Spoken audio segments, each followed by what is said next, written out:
Evet, herkese merhaba arkadaşlar. Ben Elif.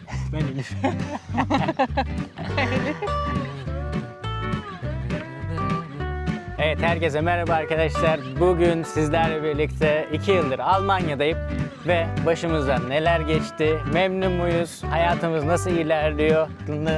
Bak ne geliyor şimdi, bak. Alo. Robin gibi kuyruk sallıyor. Evet, buraya gelmeyi düşünen olursa nelere dikkat etmeli ya da yurt dışına herhangi bir yere gitmek isteyen birisi için başımızdan geçtiği kadar tabii ki bunun cevabını verecek yetkili kişi ben olmayabilirim. Yardımcı olmak, hem başımızdan geçen süreci anlatmak istiyoruz hem de neler yapılabilir, nelere dikkat edebilirsiniz. Gelmek isteyen olursa onlara ilham olmak, yani bir nebze de olsa. Ben oraya gittiğimde şunlarla karşılaşabilirim deyip önlem alabileceği noktalarda yardımcı olabiliriz belki, bilemiyoruz. Bu konular hakkında bir video çekelim istedik. İlk olarak 2 yıl öncesine gidiyoruz. 24 Mayıs 2024. Neden 24 Mayıs 2024? 24 benim uğurlu sayım.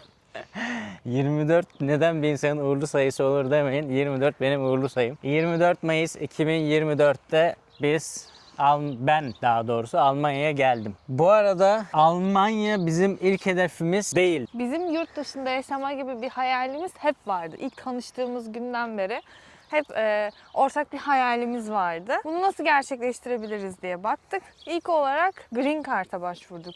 3 yıl üst üste başvurduk, denedik şansımızı. 4 yıl. 4 yıl mı? Ben 4 artık yıl. sonuncuda olduğu için ben de 3 olarak kalmış. Ve bu konulara girmeden önce de şöyle bir şey söyleyeceğim. Lütfen yanlış anlaşılmasın. Türkiye ikimiz için de mükemmel bir ülke. Yani Türkiye her anlamda. Hiçbir ülke Türkiye kadar iklimi, yani doğası, denizleri, yani her şeyle, yemekleriyle Türkiye kadar güzel bir ülke olabileceğini sanmıyorum yani. Türkiye bizim için her zaman bir numara ve öyle olmaya devam edecek. Değil mi? Evet, evet. Biz İzmir'de ikamet ediyorduk. İzmir'de doğduk, İzmir'de büyüdük ve İzmir coğrafi konumu nedeniyle hem denize çok yakın hem iklimi biraz daha ne böyle kışları çok soğuk oluyor ne de yazları aşırı sıcak oluyor İzmir'de genelde. Bizim yurt dışına taşınma sebebimiz öncelikle Dünyayı gezmek istemek. Biz çok gezmeyi seven çiftiz. Türkiye'de de her hafta sonu mutlaka, yani böyle bir saatlik de olsa bir yol yapıp o deniz havasını görelim, yeni yerler görelim deyip hep böyle haritada gitmediğimiz koyları işaretleyip görmediğimiz denizlere hep gitmeyi severdik.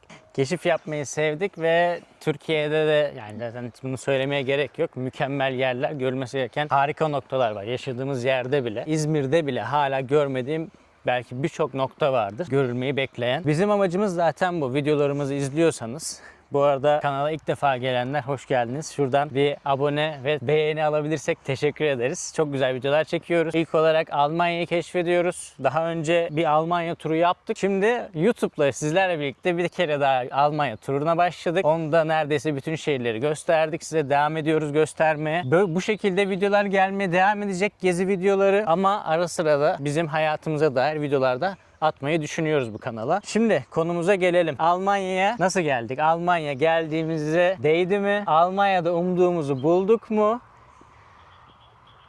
Buldun mu? Bir kere direkt bu soruyu cevapla. Sana direkt birisi çevirdi seni ve bir senedir Almanya'dasın. Almanya'da umduğunu buldun mu?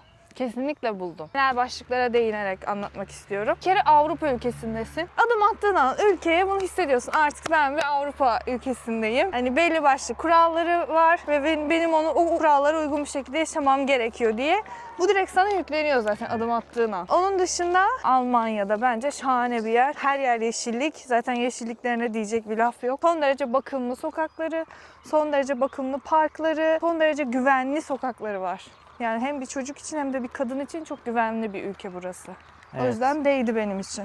Yani ben kendi açımdan anlatmam gerekirse, şimdi bizim Türkiye'den bana soruyorlar sonuçta normal olarak, neden Türkiye'den buraya geldin? Türkiye'de gerçekten çok güzel bir hayatım, bir saygınlığım, yani saygınlığı kazanmaya çalışırsın ya, saygınlığın vardı. Yani neden yurt dışına çıkma isteği duyduk?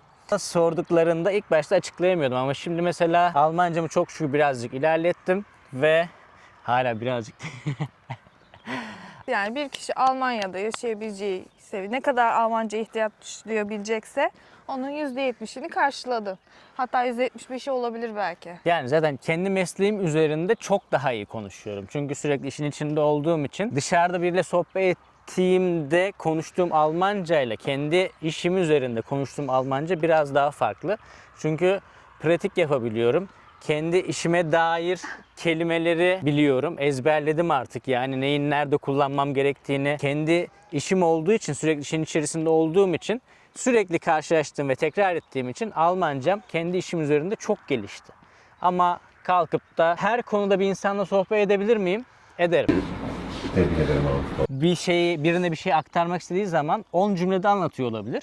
Ben bunu 5 cümlede anlatıyorum ama yine de karşı tarafa aktarıyorum bunu. Sade bir dil Sade bir dil kullanıyorsun. kullanıyorsun ama yine de aktarıyorsun, anlatmak için anlatıyorsun. Zaten Evet. çok fazla karmaşaya girerseniz hata yapacaksınız zaten. Asıl önemli olan çok fazla karmaşık bir şekilde konuşmadan sizin kendinizi bilip ona göre hareket etmeniz gerekiyor ve ben de kendimi biliyorum. İster istemez zaten gün geçtikçe hala öğrenmeye devam ediyorsun. Hala adapte olmaya çalışıyorsun. Yani işin içine girmeden tam olarak Almanca çözemiyorsunuz zaten. Hani mesela ben buraya ilk geldiğimde, ben bir antrenörüm ve sağ ayağımızı öne doğru almamız gerekiyor. Ya da sağ ayağını öne al.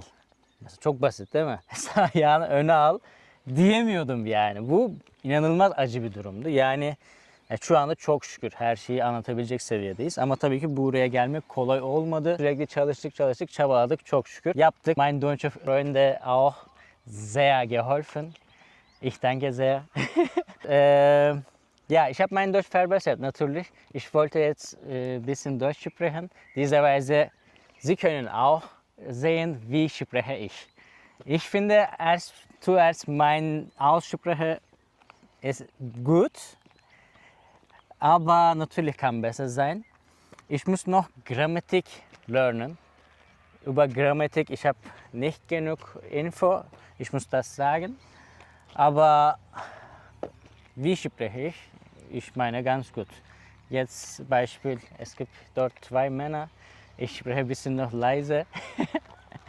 Aber bin ich YouTuber sagt man ne, hier. Bin ich YouTuber, ich muss alles bam bam bam sprechen. Und was kann ich noch sagen? Ja, ich lebe in Deutschland seit 2 Jahren, jetzt seit 2 Jahren. Vorher, ich habe seit 1,5 Jahren gesagt, aber jetzt, das ist 2 Jahre geworden. Ich lebe in Deutschland seit 2 Jahren und meine Deutschkenntnisse ist so. Wenn du wartest mehr, nein Bruder, das ist maximal so. Wir können so auch unterhalten. Jetzt. Was habe ich gewartet und was habe ich gefunden in Deutschland? Ich muss sagen, Deutschland ist... Warum sprichst du Deutsch? Keine Ahnung. Jetzt Turkish. Umarım her şeyi doğru söylemişimdir. Bunu kontrol edeceğiz, sonra Almanca konuşamadığım yerleri sileriz. Ne kadar kötü olduğumu göreceksiniz. Şimdi bazıları... Sadece Ich bin Serhat kalıyor. Biraz önce Almanca konuştum. Eğer Almanca konuştuğum yerleri buraya koymadıysak anlayın ki Almancam hala güzel değil. Übrigens, wir haben Deutsch Untertitel für unsere deutsche Follower. Bitte, manche sagt mir, hey, ich schaue deine Video, aber es gibt keine Untertitel. Doch, wir haben Deutsch Untertitel auch. Doch.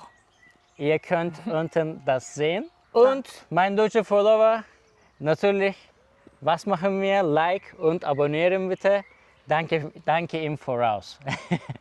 Türkiye'de de mutlu bir hayatım var. Ben Türkiye'de de böyle bir Serhat. Benim düşüncem tamamen gerçekten kimsenin ne ekmeğinde gözümüz var, kimsenin ne işinde gözümüz var. Ne kimseyi eleştiririz ne bir şey yaparız. Biz her zaman böyle bir insandık. Böyle olmaya devam edeceğim. Allah izin verirse inşallah. Burada da aynı şekilde ben sadece çalışıp kendi hayatımı bir şekilde devam ettirmek istiyorum. Ne kimsenin ekmeğinde, ne kimsenin işinde, ne kimsenin bir şeyinde gözüm var. Türkiye'den buraya gelmemin sebebi artık kuralsızlıktan sıkılmış. Yani bazı şeylerin doğru gitmemesinden sıkılmıştım. Mesela bir ülkede benim yaşadığım yer örnek vereyim. Benim yaşadığım yerde ayda mutlaka bir kere elektrik kesintisi yaşıyordum. İnanılmaz saçma bir durum. Burada Berlin'de geçen sene 3 gün elektrikler gitti. Yer yerinden oynadı yani.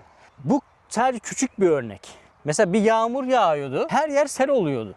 Yani bu sadece şu anki Türkiye'deki hükümetin sorunu değil. Bu bundan öncekilerinin de yapmaması, çalışmaması. Ya da ne bileyim bir şey yapmak istiyorsun. Benim çok samimi arkadaşım var. Buradan Hakan'a selam olsun. Mesela çocuk diyorum. 30 yaşına geldik hala çocuk diyorum. Son 5 senedir. Adam 5 senedir polislik sınavına hazırlanıyor ve gerçekten mülakatı falan her şeyi geçiyor. Sözlüde eleniyor. Yani şimdi ve hani gerçekten karakterli, inanılmaz saygılı, efendi, sportif bir adam yani. Şimdi 5 senedir uğraşıyorsun ve hayalini kurduğun mesleğe ulaşamıyorsun. Her şeyi top noktada yapmana rağmen. Neden? Çünkü torpilin yok. Neden? Çünkü dayın yok. Bu beni psikolojik olarak inanılmaz derecede yıpratmıştı.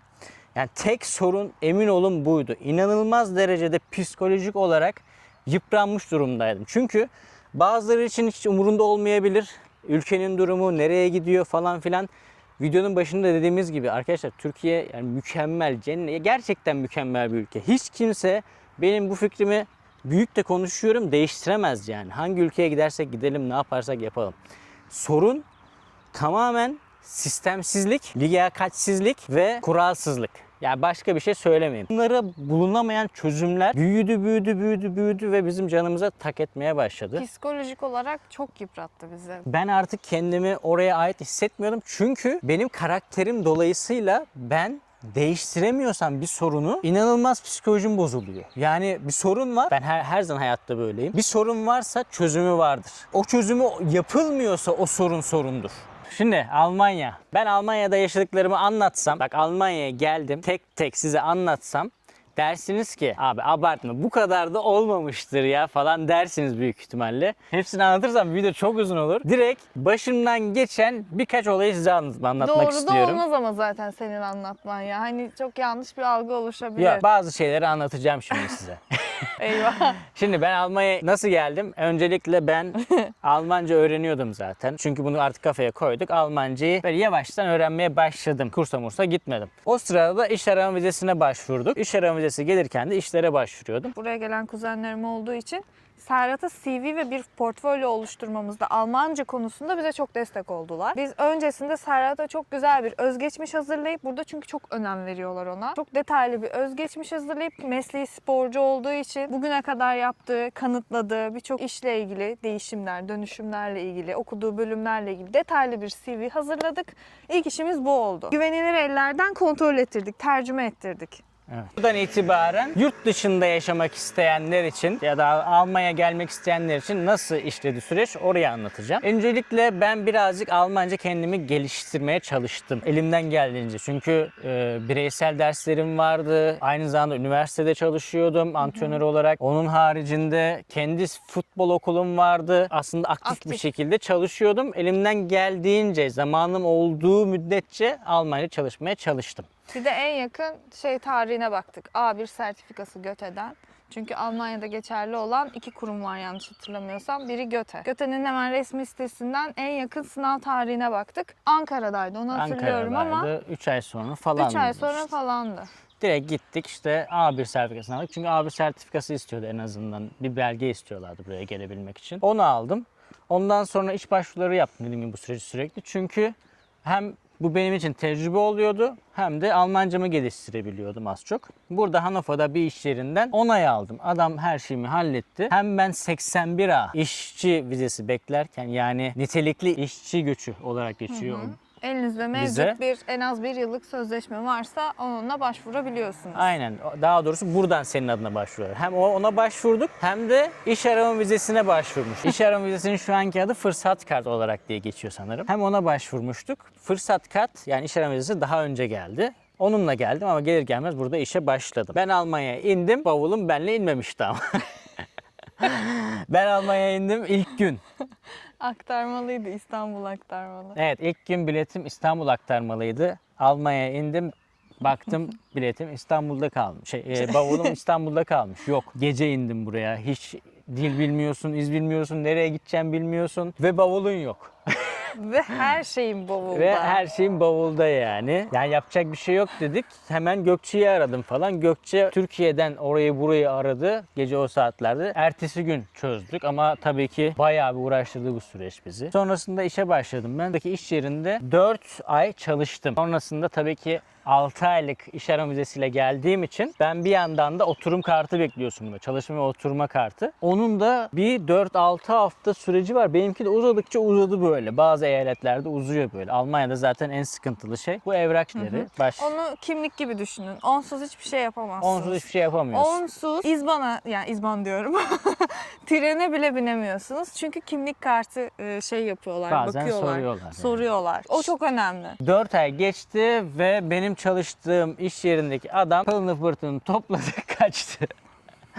Yani bildiğiniz kaçtı yani, öyle söyleyeyim. İspanya'ya gitti herhalde. Yani günahını almayayım ama belli başlı işler çevirdi diye düşünüyorum. Neyse, bizim muhabbetimiz ondan sonra başlıyor. Ben 4. ay işsiz kaldım. 2 ay kaldı vizesinin bitmesine. Vizenin bitmesine 2 aydan az süre kaldı.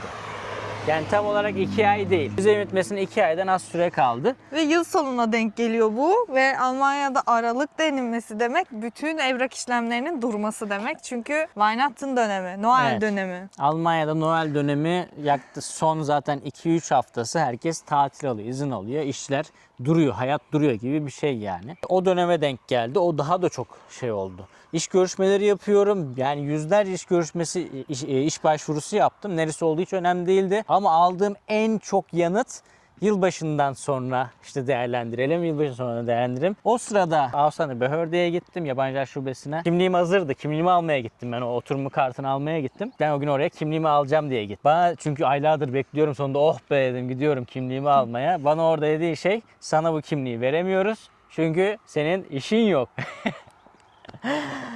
Ondan sonra ne yapacağız, ne edeceğiz? Dedi ki 2 haftam var şeyin bitmesine, 6 aylık geldiğin vizenin bitmesine 2 haftam var. 2 hafta içinde iş bulman gerek. Yoksa maalesef Almanya'da daha fazla kalamazsın. Direkt bu söylendi yani. Şimdi düşün, 2 hafta içinde iş bulman gerekiyor. Ve Aralık'tasın. Ve Aralık ayındasın yani. Mailine bile dönmüyorlar. Yani başvurunu bile okumuyorlar. Otomatik bir mesaj geliyor. Yani öyle çok zor bir durum o an. Evet. Bir de şöyle bir durum var. Belli bir tecrüben olmadığı için o dönemde iş bulmak biraz daha zor. Evet, henüz 4 aylık bir çalışansın Almanya'da. Yani henüz 4 ay çalışmışsın. Almancanın tam olarak mükemmel değil ve iş bulman biraz daha zorlanıyor. Şimdi ne oldu? 2 haftalık sürem var. Ben yine harıl harıl başvurulara devam ediyorum. Bir gün böyle şansım açıldı. 3 yerden net bir dönüş aldım. Ama arkada da bir tane de bekleyen var görüşmek için. Üçünle termini ayarladım. Diğerleri de biraz uzak olduğu için onlara haber verdim yani. Görüşmelerim var. Olursa, olmazsa dönüş yapayım diye. Yani dürüst bir şekilde söyledim. Biri Frankfurt'taydı. Frankfurt'takiyle görüşme yaptım ve gerçekten çok iyi, olumlu bir görüşme geçti. Çok güzel de maaş teklif ettiler. İlk çalıştığım iş yerinin yaklaşık 800 euro yukarısında brüt olarak bir maaş teklif ettiler. Ama diğer ikinci gittiğim yerde bana daha yakındı. Buradaydı ve hemen başlayabilecektim. Bir tık daha düşük maaşla yakın olan yerde başladım. Çünkü direkt garanti başlıyordum. Ve belli başlı şeylerde iyi gidince başladım zaten orada. Sonra geçen sene ikinci olarak başladığım işte bir sene çalışıp bir senenin sonunda istifamı ettim ve şu anda 3. bulunduğum iş yerindeyim. Çok şükür her şey iyi gidiyor. Yani herhangi bir sıkıntı yok. Dediğim gibi Almancamızı ilerlettik. Çalışmaya devam ediyoruz. İş arkadaşlarımız çok iyi. Çalıştığımız ortam çok iyi. En önemlisi patronumuz çok iyi.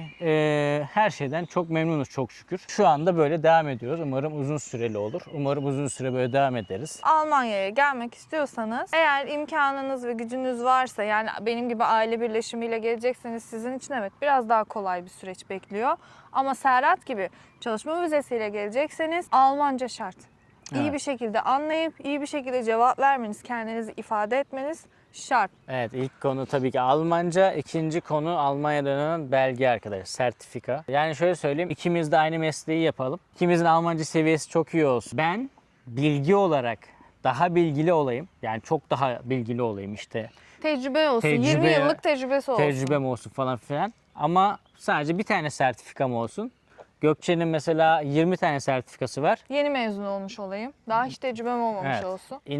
İmkan inanılmaz görüyoruz. Belki saçma görüyorsunuz ama Gökçe benim kat kat önümde yani. Evet.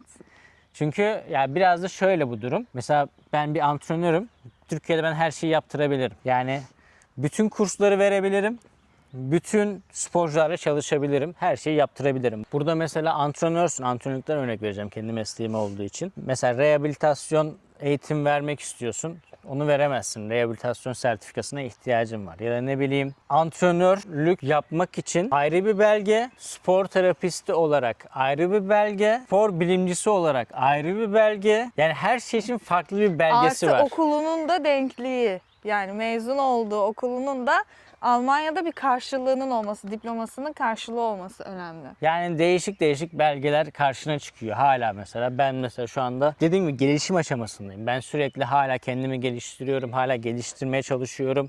Almanca değil sadece bu. Almak istediği sertifikalar var Almak hatta. istediğim hala sertifikalar var. Sertifikaları almaya çalışıyorum. Benim de aynı şekilde. Buraya geldin mesela, ilk önce şunu söyleyeyim arkadaşlar, yani hiçbir şey bilmiyorsun. Buraya adapte olman 2 sene.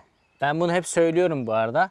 Yanlış anlaşılmasın. İşin kurnazlıklarını bilmiyorsun. Yani kurnazlıktan kastım. Mesela bir yerden termin alacaksın, örnek veriyorum. Termin alırken 3 ay sonra da veriyor o termin. 3 ay sonra da boşluk var. Ama mesela 12'den sonrasını beklersen ertesi güne direkt alabildiğin yerler İptal var. olabiliyor çünkü o zaman yansıyor. Aynen, iptal edenlerin yansıyormuş direkt mesela. Örnek verdim, sadece bu bir örnek. Ya da ne bileyim, neyi bilmiyorsun? Mesela her şeyin nerede uygun olduğunu bilmiyorsun. Neyin nerede uygun olduğunu bir şey almaya çalıştığında, araba olsun ya da ne bileyim alışveriş olsun ya da tamamen bebek gibisin, öyle düşün. Yeni bir ülkede Sürekli araştırmanız gerekiyor. yeni bir ülkeye geldiğinde bebek gibisin. Arkadaş yok, bilgi yok, dil yok, çevre yok, iz yok, hiçbir şey yok. Yani bunların hepsinin oturması, kültür farklı, zaman alıyor. Hala alışamadığın çok şeyler var. Ama genel olarak 2 senenin sonunda bana sorarsanız memnun musun? Ben memnunum. Ben Türkiye'de olsaydım da Türkiye'de memnunum cevabını verirdim. Ama dediğim gibi yani bu bir süreç. Biz buraya gelmeyi kafamıza koyduk ve geldik. Olabildiğince, elimizden geldiğince bunu da en iyi şekilde kendimizi geliştirerek ilerletmeye çalışıyoruz. Bu süreçte yine kendi sevdiğimiz şeyleri yapmaya devam ediyoruz. Kendi benliğimizi koruyoruz. Yine Korumaya çalışıyoruz. umarım böyle devam eder diyelim. Evet. Şimdi YouTube kanalımız arkadaşlar şey değil. Yani normalde bu tarz içerikler çekmiyoruz. Bu belki de ilk içeriğimiz bu konu hakkında. Almanya'ya dair genelde çok fazla zaten bilgi veren kanallar var. Ben o kanallardan olmak istemiyorum. Bunu açık açık söylüyorum. Kesinlikle ona uzağım yani. Bu sadece Bu bizim sürecimiz sadece. bizim hayatımızın nasıl ilerlediğini gördüğünüz bir kanal. Biz Berlin'e de gittik, Hamburg'a da gittik. Almanya'nın bütün şehirlerini gezdik neredeyse. Ve yeni lezzetler tadıyoruz. Türkiye'de gezemediğimiz kadar çok gezdik. Biz Türkiye'de çok fazla şehir dışına çıkamıyorduk. Her bulduğumuz boşlukta görmediğimiz neresi varsa orayı görüyoruz. Şimdi sana soru. Seni burada en çok zorlayan şey ne? Değil. Değil. Evet, kendimi ifade edememek beni en çok zorlayan şey burada. İkinci Seni? şey ne? 2, beni en çok zorlayan şey ailemden uzak olmak. Çünkü ben hiç ailemden ayrılmadım. Ne okul ne başka bir şey.